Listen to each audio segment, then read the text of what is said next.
When certain obstructionists become too irritating, label them after suitable build-ups as fascist, or Nazi, or anti-Semitic, and use the prestige of anti-fascist and tolerance organizations to discredit them. In the public mind, constantly associate those who oppose us with those names which already have a bad smell. The association will, after enough repetition, become fact in the public mind. Just, where were you when I was a kid, figuring out that 300 million of my ancestors are buried in America? Where were you guys asking those same questions when I was a kid learning about the traumatic events of my familial history and what I'm proud to come from and why I'm proud to stand here and why when I repeat myself that I'm not going to stand down, it has nothing to do with dismissing any other race or group of people. I'm just proud of my heritage and what we've been through. And the fact that this is pending against the Jewish community. And I'm here answering questions of whether or not I'm sorry or not on something I didn't create. And it was something I shared. And I'm telling everybody I'm taking responsibility. Then that's where I sit. So, these same questions that you guys ask, me dealing with it as being a melanated, pigmented person all around the world and dealing with racial biases against my skin color, demeaning me because of my religious beliefs, and I'm still sitting in a seat standing.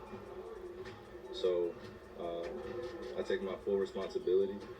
Again, I'll repeat it, posting something on my Instagram or Twitter that may have had some unfortunate falsehoods in it.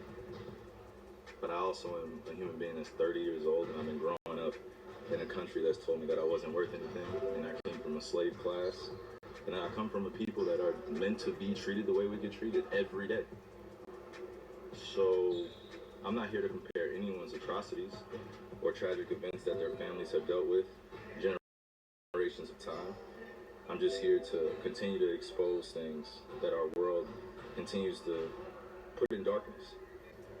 So please keep that same energy when we're talking about anti-other things. Because just because I post a documentary doesn't mean I'm anti-Semitic. And doesn't mean I'm automatically standing with everyone that is believing in it. So it's unfortunate timing that we're in, but I'm glad that I can stand on the truth because I'm not afraid of these mics, these cameras. I used to be looking everyone in the eye and telling them the truth. That I'm proud of who I am. Any label that you put on me, I'm able to dismiss because I study. I know the Oxford Dictionary, you look it up, right? Just one of the biggest mistakes I had in being a kid was not knowing European or Western language. Until I started looking it up and understanding the definitions and why they say, if you want to trick a black person, put it in the book. I was wondering my whole life why they said that. Now I'm 30 years old and I know reading is a superpower because it helps me understand where I'm going and where I come from. Like a tree with roots. Don't trust anyone's research but your own. Always question the information you receive. If it is in fact the truth, then it should be able to withstand the test of investigation. Don't forget, review chapters 27 and 54